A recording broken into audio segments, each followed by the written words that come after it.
بسم اللہ الرحمن الرحیم۔ السلام علیکم ورحمۃ اللہ وبرکاتہ۔ تمام تعریفیں اللہ وحدہ لا شریک کے لیے کہ جو خالق کائنات بھی ہے اور مالک شش جہات بھی، اور لاکھوں کروڑوں درود و سلام حضور نبی رحمت شفیع امت صلی اللہ تعالی علیہ وآلہ وسلم پر اور آپ کے آل و اصحاب پر۔ ناظرین محترم، سال ہے 1442 ہجری، جبکہ آپ میم ٹی وی کی وقت سحر ٹرانسمیشن کی آج 20ویں ٹرانسمیشن ملاحظہ فرما رہے ہیں۔ کینیڈا کے مسلمان آج اپنا 20واں روزہ رکھیں گے۔ میں ہوں آپ کا میزبان شاہ رخ فیروز قادری۔ آج گفتگو کا عنوان ہے فتح مکہ، کہ کس طرح سے حضور نبی کریم صلی اللہ تعالی علیہ وآلہ وسلم کی قیادت میں، حضور علیہ السلام کی رہنمائی میں مسلمانوں نے مکہ مکرمہ کو فتح کیا اور اسلام کا پرچم باقاعدہ طور پر مکہ مکرمہ میں لہرانے لگا۔ ناظرین محترم، فتح مکہ کے عنوان پر آج ہمارے ساتھ گفتگو کرنے کے لیے موجود ہیں ممتاز عالم دین حضرت علامہ مولانا محمد سلمان رضا قادری دامت برکاتہم العالیہ۔ آپ خطیب و امام ہیں، جامع مسجد میمن DHA کراچی کے ممتاز عالم دین ہیں۔ آئیے گفتگو کا آغاز کرتے ہیں۔ السلام علیکم علامہ صاحب۔ وعلیکم السلام ورحمۃ اللہ وبرکاتہ۔ حضرت فتح مکہ کو اسلامی تاریخ میں کیا اہمیت حاصل ہے؟ فتح مکہ اگر یوں دیکھا جائے تو اسلام کی جو ریاست مدینہ منورہ میں پیارے آقا علیہ الصلوۃ والسلام نے قائم فرمائی، تو اس کی جو جڑیں مضبوط ہوئی ہیں وہ در حقیقت فتح مکہ کے بعد ہوئی ہیں۔ اچھا۔ اور اس کی وجہ بالکل ظاہر ہے کہ مکہ مکرمہ یہ پورے عرب کی جان تھا، کیونکہ اس میں بیت اللہ، خانہ کعبہ، رب تعالیٰ کا گھر موجود ہے، تو اس کو ویسے ہی پورے عرب میں مرکزی حیثیت حاصل تھی۔ صحیح۔ اور پھر وہاں جو ہم دیکھیں کہ پورا عرب، بہت سے علاقے قبائل ایسے تھے کہ جو اس زمانے میں بھی قریش کے باج گزار تھے اور باقاعدہ وہ جزیہ دیتے تھے، ٹیکس دیتے تھے۔ تو اب اگر مکے پر اسلام غالب آ جائے اور اسلامی ریاست کا وہ حصہ بن جائے تو اس سے اسلام کو اللہ رب العزت نے یوں کہہ لیجیے کہ وہ عروج عطا فرمایا، اور پھر بڑی تیزی کے ساتھ اسلام پھیلنا شروع ہوا۔ اور پھر سب سے بڑی بات یہ بھی ہے کہ پیارے آقا صلی اللہ تعالیٰ علیہ وآلہ وسلم کی آبائی جگہ تھی، یہیں پر آپ کی ولادت ہوئی، یہیں پر آپ نے اپنی مبارک زندگی کا ایک طویل عرصہ گزارا۔ تو یہ اس اعتبار سے بھی، آپ کے آبائی علاقے کے اعتبار سے بھی رب العالمین نے اس مقام کو اہمیت عطا فرمائی تھی۔ اور پیارے آقا علیہ الصلوۃ والسلام جب یہاں سے ہجرت فرما رہے تھے، آقا علیہ الصلوۃ والسلام کے چشمان کرم سے نور کے موتی چھلک رہے تھے، آپ غمگین تھے، مکہ آپ کو اتنا عزیز تھا۔ اس تمام تر وجوہات کی بنا پر فتح مکہ کو رب العالمین نے اسلام کے عروج کا ایک بہت بڑا سبب و ذریعہ بنایا۔ ماشاءاللہ۔ حضرت فتح مکہ کا خاص تعلق جو ہے یہ صلح حدیبیہ سے بتایا جاتا ہے، معاہدہ حدیبیہ سے بتایا جاتا ہے۔ تو سب سے پہلے تو یہ بتائیے کہ معاہدے کی جو ہے مسلمانوں کے نزدیک کتنی اہمیت ہے، اور پھر یہ کہ اس معاہدے کے ختم کرنے کی کیا وجوہات بنی؟ اگر معاہدے کی اہمیت پہ بات کی جائے تو معاہدہ عہد سے نکلا ہے۔ عہد کے معنی ہے وعدہ کرنا۔ تو ایک ہے کہ انسان شخصی حیثیت میں، اپنی ذاتی حیثیت میں کسی سے کوئی عہد کرتا ہے، وعدہ کرتا ہے، اس کی اتنی اہمیت ہے کہ حدیث پاک میں فرمایا گیا، ایک روایت میں آتا ہے، لا دینا لمن لا عہد لہ، کہ جو وعدے کی پاسداری نہیں کرتا اس کا دین کامل ہی نہیں، اس کا ایمان ہی کامل نہیں۔ یہ تو شخصی حیثیت میں وعدے کی اہمیت ہے۔ اور پھر جب آپ ایک اسٹیٹ کی سطح پر، یا پھر آپ جب کسی قبیلے کی نمائندگی کرتے ہوئے، کسی علاقے کو آپ ریپرزینٹ کرتے ہوئے، جب آپ کسی بنیادی حیثیت میں، جب آپ نمائندگی کرتے ہوئے جب کسی سے عہد و معاہدہ کرتے ہیں تو پھر اس کی اہمیت کئی گنا بڑھ جاتی ہے۔ اور پھر اگر حدیبیہ کے موقع کے اعتبار سے دیکھا جائے تو تھوڑا سا میں اس کو پس منظر سے جوڑوں گا کہ اصل جب پیارے آقا علیہ الصلوۃ والسلام کے دادا جان حضرت عبد المطلب آپ کا کچھ قریش کے لوگوں سے، اور اس زمانے کے جو لوگ تھے ان سے زمین کے معاملے پر کچھ لوگوں نے آپ کے علاقوں کو غصب کیا، تو آپ نے اس وقت بنو خزاعہ سے آپ نے معاہدہ کیا تھا اور وہ ان کے حلیف بن گئے تھے۔ حلیف کے معنی یہ ہوتے ہیں کہ وہ ہر معاملے میں کبھی بھی کسی دشمن سے مقابلہ ہو تو وہ آپ کا ساتھ دیں گے اور آپ کے ساتھ جو ہے وہ تلوار یعنی آپ کے خلاف تلوار نہیں اٹھائیں گے۔ صحیح۔ تو اس اعتبار سے بنو خزاعہ اور حضرت عبد المطلب کا جو خاندان تھا یہ آپس میں ایک دوسرے کے حلیف تھے۔ اسی طرح دوسری طرف قریش اور بنو بکر یہ دونوں حلیف تھے۔ اب خزاعہ اور بنو بکر کے درمیان کئی سالوں سے لڑائیاں جاری تھیں، جس طرح عرب کا زمانہ جاہلیت کا طریقہ کار تھا کہ چھوٹی چھوٹی باتوں پر سالوں کی لڑائیاں برقرار رہتی تھی، تو آپس میں ان میں جھگڑے بھی تھے۔ اب ایک مرتبہ ہوا یہ کہ جب صلح حدیبیہ ہو گیا تو اس وقت اسلام اور کفر کی لڑائی جو ہے اس معاہدے کی وجہ سے تھم گئی۔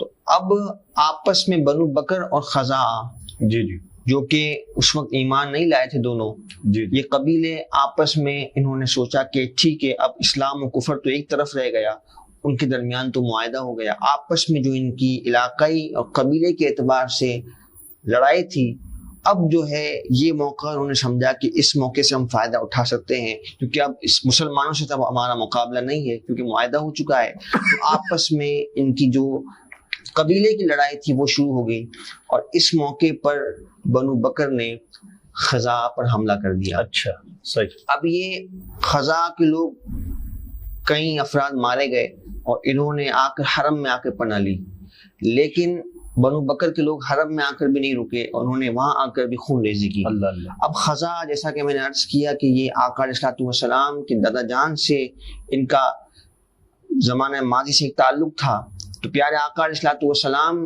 نے بھی حدیبیہ کے موقع پر انہیں اپنے ساتھ رکھ لیا اور بطور حلیف کے اپنے پارٹنر کے طور پہ آقا علیہ الصلوۃ والسلام نے ان کے ساتھ معاہدے میں یعنی کفار قریش کے ساتھ آپ نے بات کو آگے بڑھایا۔ تو اب جب یہ معاملہ ہو گیا کہ خزاعہ پر حملہ ہوا، اب اس معاہدے کی تو کئی شکیں ہیں جو حدیبیہ کا معاہدہ تھا، لیکن اس میں ایک بات یہ بھی تھی کہ کفار جو ہے نہ ہی مسلمانوں پر حملہ کریں گے اور نہ ہی جو مسلمانوں کے حلیف ہوں گے ان پر کوئی حملہ کیا جائے گا، کیونکہ مسلمانوں کے حلیف پر حملہ کرنا مسلمانوں پر حملہ کرنے کے ہی مترادف ہوگا۔ تو معاہدے کے اعتبار سے بنو خزاعہ یا آقا علیہ الصلوۃ والسلام کے ساتھ تھے، ان کے اس معاہدے میں حصے دار تھے۔ تو اب جب قریش نے بنو بکر نے ان پر حملہ کیا تو اب یہ معاہدہ ٹوٹتا ہوا نظر آ رہا تھا۔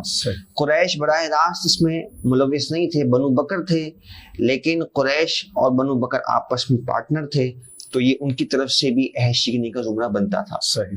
تو آقا علیہ الصلوۃ والسلام کے پاس ایک شخص آیا بنو خزاعہ کا مدینہ منورہ میں 40 سواروں کو لے کر، 40 افراد تھے اور انہوں نے آ کر بڑا ہی آقا علیہ الصلوۃ والسلام کے حضور انہوں نے آہوزاری کرتے ہوئے چیخ و پکار کرتے ہوئے انہوں نے یہ عرض کیا کہ ہمیں بڑی بے دردی کے ساتھ حرم مکہ کے اندر جو ہے مارا گیا ہے۔ تو آقا علیہ الصلوۃ والسلام نے اپنا ایک قاصد حضرت دمرہ رضی اللہ تعالیٰ عنہ کو بھیجا کہ آپ جا کر بنو بکر سے اس معاملے میں گفتگو کریں اور 3 شکیں جو ہیں ان کے سامنے رکھی گئیں۔ صحیح۔